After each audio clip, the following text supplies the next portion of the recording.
췌장을 아주 과하게 일하게 만드는 우리 한국인의 밥상이 있습니다.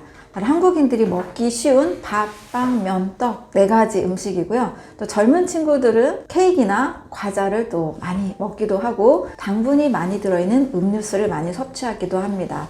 평상시에 당분을 투과해서 먹는 환경이 우리 주변에 늘 깔려 있다는 거죠.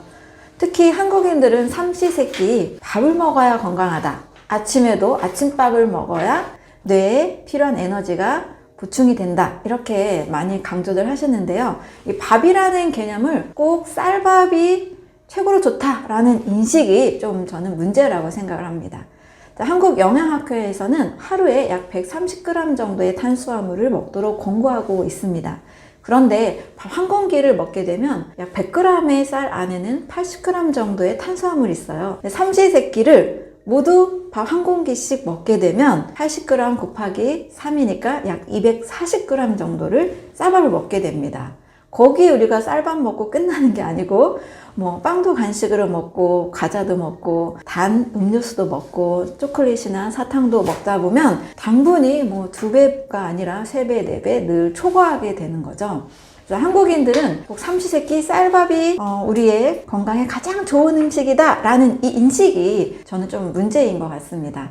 물론 쌀밥을 좀 적정량으로 하루에 130g 미만으로 특히 현미 잡곡으로 잘 소화시킨다면 큰 문제는 아니죠. 현미 생채식으로 건강법을 강조하시는 분들도 많으시고 또 좋은 경험을 하신 분들도 많기 때문에 무조건 쌀밥이 문제다라고는 말씀드리긴 어렵습니다. 다만 쌀밥이 굉장히 좋은 음식이다라는 이 우리의 상식 아래에는 늘 초과되기 쉬운 당분 섭취라는 현실이 따라온다라는 거죠. 그래서 내가 특히 흰쌀밥을 너무 좋아하시는 분들의 경우라면 삼시세끼를 흰쌀밥으로 먹는 이 습관이 꼭 문제가 될 수 있다라는 말씀을 꼭 드리고 싶습니다. 또 우리가 생활하다 보면 또 디저트나 음료수를 통해서도 당분이 굉장히 많이 들어옵니다. 콜라 한 캔도 보면 약 25에서 30g의 당분이 그냥 들어 있습니다. 우리가 보통 음료수를 사서 드시면 조금이라도 단맛이 나는 음료수에 이 당분을 한번 체크해 보세요. 500ml 안에 25g, 30g 이렇게 당분이 많이 들어있거든요. 그래서 한국영양학회 기준인 130g 미만으로 탄수화물 섭취를 하시는 것, 이 계획을 하루 삼시세끼 안에 어떻게 내가 구성을 할지 꼭 체크해 보시면 도움이 됩니다. 거기에다가 우리가 어떻게 쌀밥 식사를 하고 있는지 문제가 될 수 있는 우리 밥상에 대해서 4가지 정도로 말씀드려 보겠습니다. 첫 번째는 제가 물에 젖은 장작 식사다라고 말씀을 드리는데요. 물에 젖은 장작이란 무엇일까? 우리가 캠프파이어를 다 해보신 경험이 있으시죠? 땔감에 불쏘시개를 넣어서 불을 잘 피우면 땔감이 잘 탑니다. 그러면 잘 타면서 따뜻한 열을 발생해서 추운 겨울철에 우리에게 따뜻한 열을 주는데요. 만약에 이 상태에서 비가 오거나 누군가가 물을 한 바가지 붓는다. 잘 불타고 있는 장작에 점점 불이 꺼지겠죠. 그러면서 끓음이 발생할 겁니다. 바로 이 땔감을 탄수화물, 밥으로 생각하시면 되고요. 우리가 밥을 드시면서 드시는 국이나 찌개 또는 물 마시는 습관, 이것이 바로 비가 내리는 현상으로 이해하시면 됩니다. 자, 무슨 뜻이냐? 쌀밥을 드실 때 침에 있는 아밀라제라는 소화 효소로 쌀밥은 완전히 소화시키는 소화 1단계를 거쳐야 되는 것이 완전 소화가 됩니다. 그런데 우리는 몇 번 씹다가 또 국물을 또 떠서 드시기도 하고 또 어떤 아이들은 씹는 것이 좀 힘들어서 물을 또 마시기도 하잖아요. 이렇게 되면 물에 젖은 장작이 되는 거죠. 침에 있는 아밀라제와 쌀밥이 완전히 잘 이렇게 버무려지지 않은 채로 위로 넘어가게 됩니다. 위 안에는 다양한 음식과 다양한 소화효소가 같이 들어있기 때문에 이 탄수화물의 소화가 완벽하게 되지 않기가 쉬워지는 거죠. 그래서 물에 젖은 장작 식사가 또 문제가 될 수 있고요.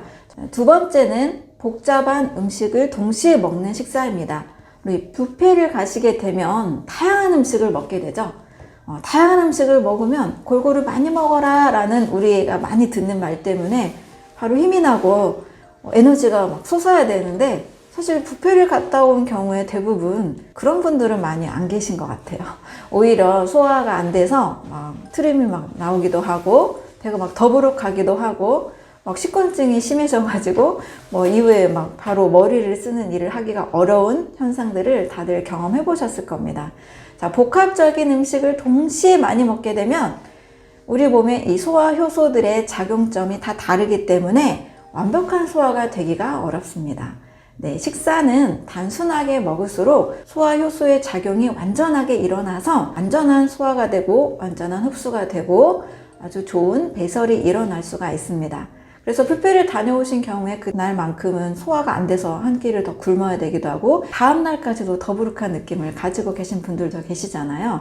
그래서 우리 몸에 이 소화가 불편한 증상을 일으키기 때문에 소화효소를 만들어내는 췌장의 기능에 굉장히 과부하를 줄 수가 있습니다. 그래서 복잡한 식사가 아니라 단순한 식사가 좋습니다. 자, 세 번째로는 양념이 아주 강한 음식입니다. 우리 밥도둑이라고 하는 반찬들이 있죠. 밥도둑이라는 말 속에는 쌀밥을 아주 많이 먹게 되는 그런 부작용들이 있는 음식입니다. 뭐 밥을 너무 안 먹는 아이들에게는 필요할 수도 있는데요. 건강을 좀 이제 관리해야 되는 성인분들에게는 밥도둑 반찬이 결코 좋은 음식이 아닙니다. 밥도둑을 일으키는 반찬들을 보면 양념게장이나 양념이 강한 음식들이 많죠. 이럴 경우에는 반찬이 양념이 강하고 또 짜고 자극이 많기 때문에 쌀밥을 많이 먹게 돼요. 쌀밥을 하루에 먹어야 되는 양보다 더 초과해서 먹기 때문에 굉장히 또 과식을 부릅니다.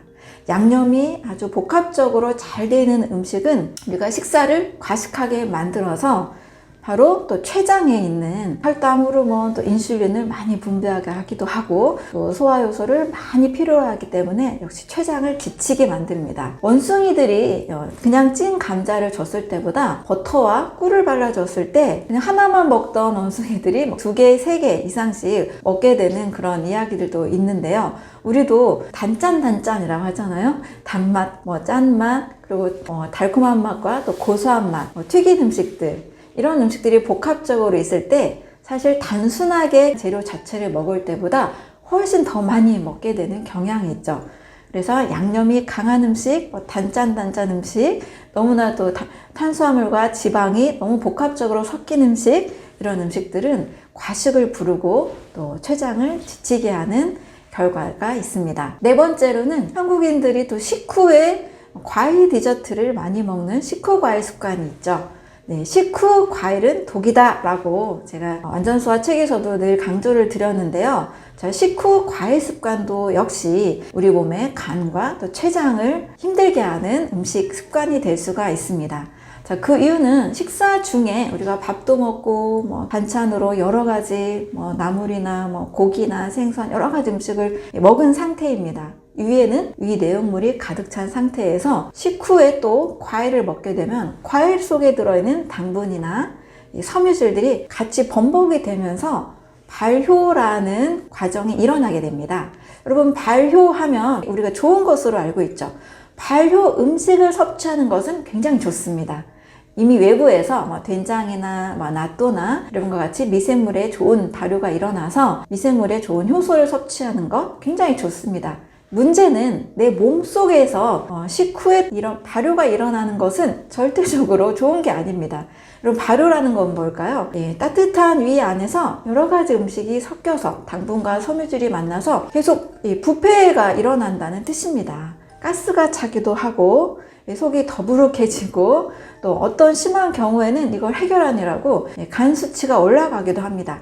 그래서 나는 술을 전혀 안 먹는데도 간 수치가 너무 높다라는 분들이 간혹 계세요. 이런 분들의 식습관을 여쭤보면 식후에 과일을 늘 드셨던 분들이 종종 계십니다. 그래서 식후에 과일을 먹는 습관은 밥을 또 먹고 또 식사가 된 음식을 또 드신 효과이기 때문에 우리 몸의 췌장을 힘들게 하는 이 결과가 따르게 됩니다.